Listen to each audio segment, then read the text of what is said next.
So it's a beautiful day today in the Sequatchie Valley, and I just wanted to come to you and do my brain tumor part 2 video that I've been trying to get around to doing for the past few months. I have a previous video that I've done called brain tumor part 1, and it focuses more on my symptoms before diagnosis and how I came to find out that I had a brain tumor.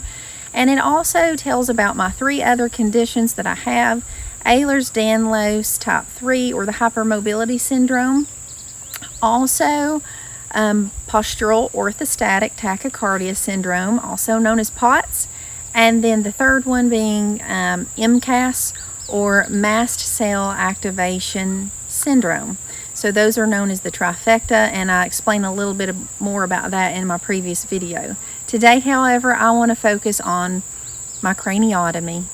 So after my diagnosis by MRI in Chattanooga, I had been to 2 hospitals in Chattanooga. First of all, the first hospital a couple of years back said I had an enlarged perivascular space according to my MRI. However, that's not what it was. The second hospital, when I went there for MRIs, and bad seizure, they said that it was actually a ganglioglioma, or maybe something called a DNET. And both of those are benign tumors. Neither one of those were what I had.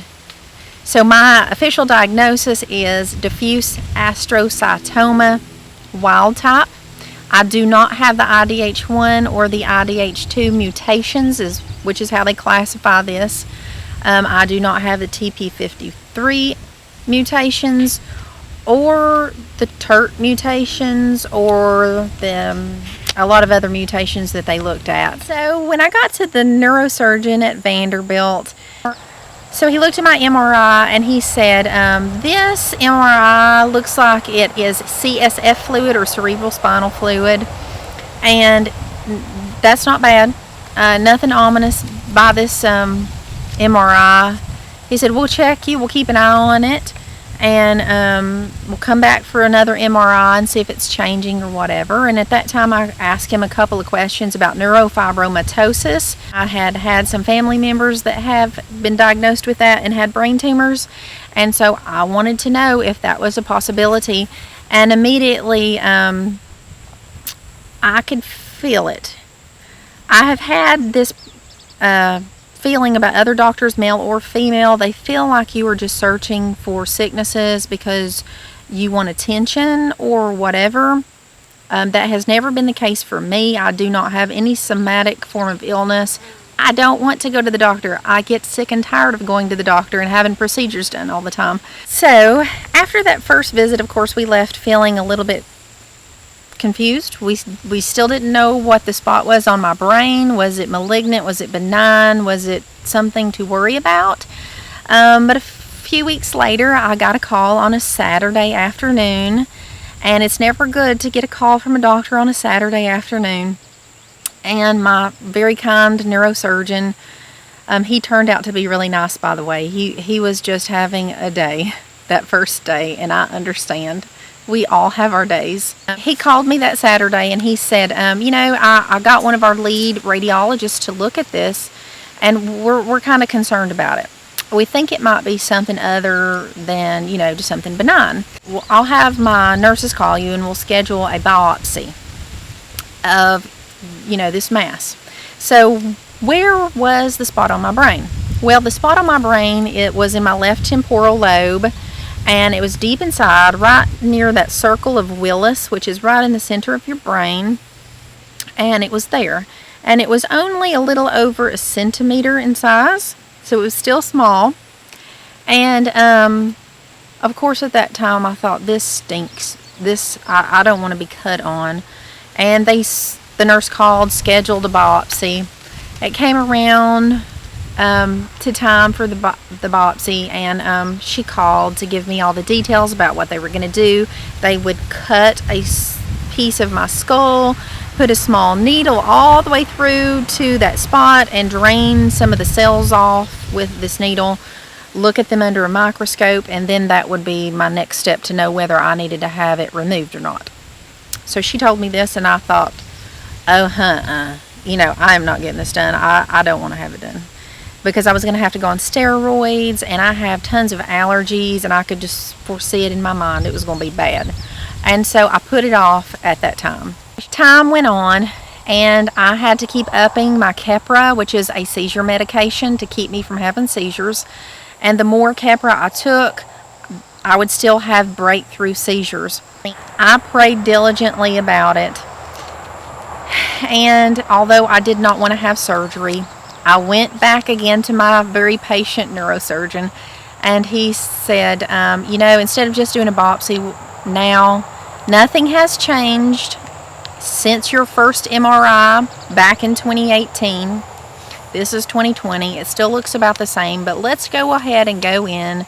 Instead of just doing a biopsy, let's do the craniotomy, where we cut a piece of your skull about the size of a $50, and then we have tools we'll put to take the whole piece of tumor or whatever out, and then we'll put your piece of skull back, and you'll have a few screws in there, and we'll sew you up and put some staples in, and you'll be great. So I got to thinking about that. Oh, I didn't want to have that done either, but as the seizures progressed, and I couldn't even think, and I felt so bad. I knew it's what I had to do. And so I had a few months there to pray about it and to build up my strength to go have this done.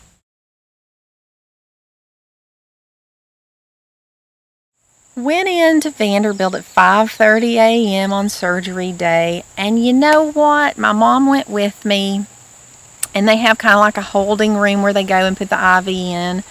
And the sweet nurse was so kind. She tried to put the IV in. It didn't go where she wanted, of course, because my veins are horrible. And so she was so kind. She said, I'll let them, once they get you put to sleep, I'll let them move the IV. And I said, thank you. I really was at peace about it. I didn't have too much anxiety. Of course, I didn't want to have it done, but, it was necessary. And they wheeled me to the back, and I waved to my mom, and my husband had to stay at home with our son, and so he was not able to come with me. But went to the back, and I remember the operating room specifically. They laid me down on the table, and it was like bright lights in there. It was very bright. Nice anesthesiologist who asked me tons of questions about allergies and different things. They went over all that very diligently. And she had a nice young man who was training. She said, oh, you have to watch and be very careful because she has a PFO. So a PFO is a hole. I have a small hole in my heart, and so my blood has a right to left shunt, and so I can easily get blood clots or strokes, or I can have a stroke because of a blood clot going through. And so they were checking the air bubbles in the IV line and making sure those were all out. They were very adamant about that, so I was glad. That made me feel good.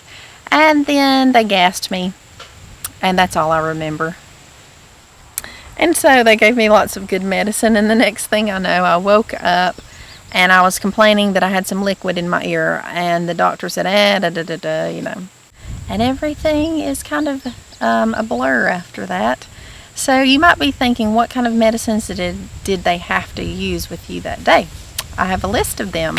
I wrote them down just in case you were wondering what kind of medications you might need when you had a craniotomy. Here is the list of them. These are the ones that they gave me. This is not necessarily something that they will use on you. Needless to say, they took very good care of me, and the nurses were fabulous. I remember specifically that this sweet lady cleaning rooms, she came in, and she was just so filled with the Holy Spirit. I mean, I could just feel her happiness. And I remember her specifically when I left the hospital. She said, God bless you, we'll be praying for you. And that touched my heart. So I had a great stay at Vanderbilt. I specifically remember after first getting out of surgery, the pain wasn't really that bad because I had a lot of pain medicine, I guess. So I do remember it being a little painful, though. After a while I laid there, and I can remember thinking, I'm not breathing. I probably should breathe. And so I would keep myself breathing. I kind of stayed in a semi-trance-like state the whole time I was there. And came around maybe the next day a little. And the doctor came by to visit me and check on me. The nurses came in constantly. You know how it is. You can't sleep or rest. And then I had tachycardia the whole time. My pulse laying there still in the bed was over 100. Why? I don't know. Maybe it was the medications they gave me. I'm very sensitive to medications anyway, so who knows. But luckily they gave me a good dose of steroids in the beginning, so whatever reactions I was having from medication, it kind of stopped those, I think. Okay, so we left out of there probably about 3 days later. And the whole 3 days, like I said, was kind of a blur. So don't bother bringing books to read or anything to do to your craniotomy, because it doesn't matter, because you're going to be out of it. So had, let's see, 16 staples, and there's a picture of that. The 16 staples stayed in my head for a few weeks, and then my aunt, who's a nurse, came and pulled them out for me. They doctored me with some different medications, and I did not leave a bandage on it. You had to just let it air out.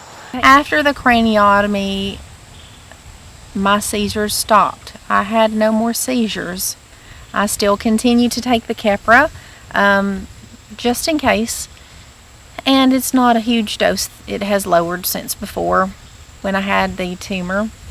I didn't have any trouble walking much, but I was very, very weak, and so I had a walker.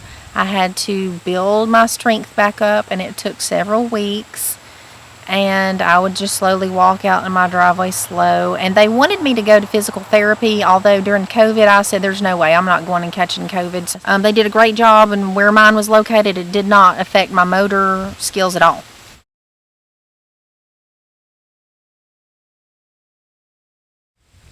Your brain, it doesn't like to be picked at or cut on, because after that I kind of felt really depressed and really down, and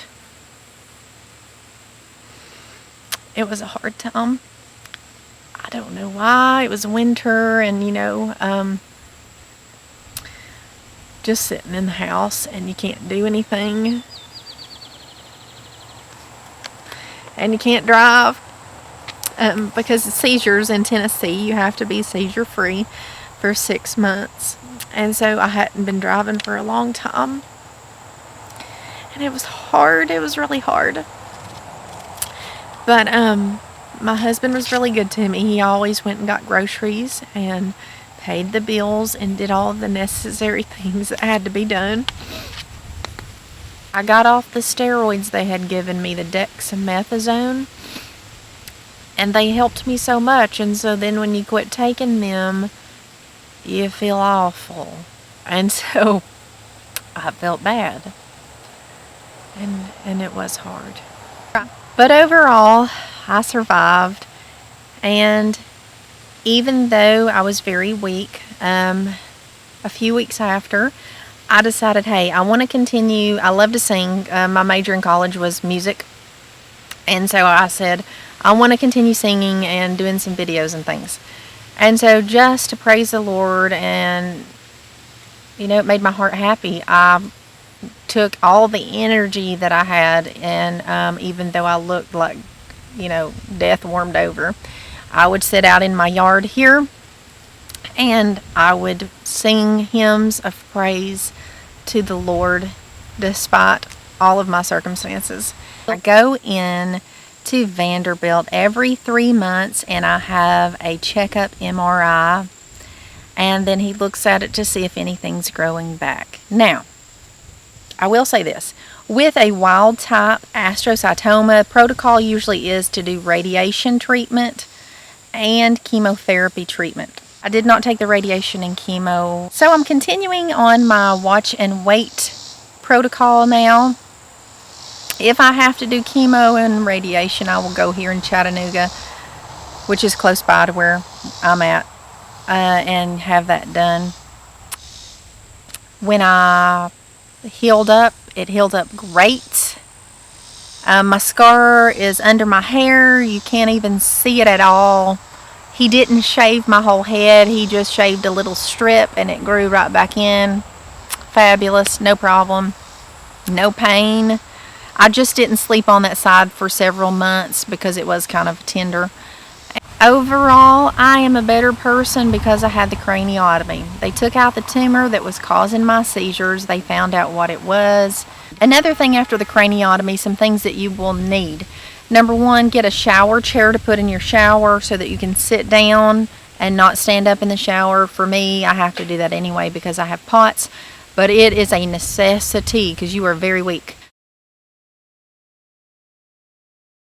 Number two, I got this awesome thing that I take everywhere with me. It's a stool that has a seat on it, and they have these on Amazon, and they're great for POTSies too. They pop up, and you can sit on them wherever you're at if you get weak. Number three, a wedge pillow to go under my head to prop it up, and also lots of different pillows to get just right because it is kind of painful at first to sleep, and so you need a good wedge pillow to prop yourself up because when you lay flat, that pressure goes on your head and it hurts. So those are three things I would suggest. Also, if you have any warm or cold packs, that might be good to put on there to help with any pain. You know, one thing to do is to keep people in prayer that have brain tumors or children that have brain tumors because it is a struggle. It's not easy. God bless you all and have a great day.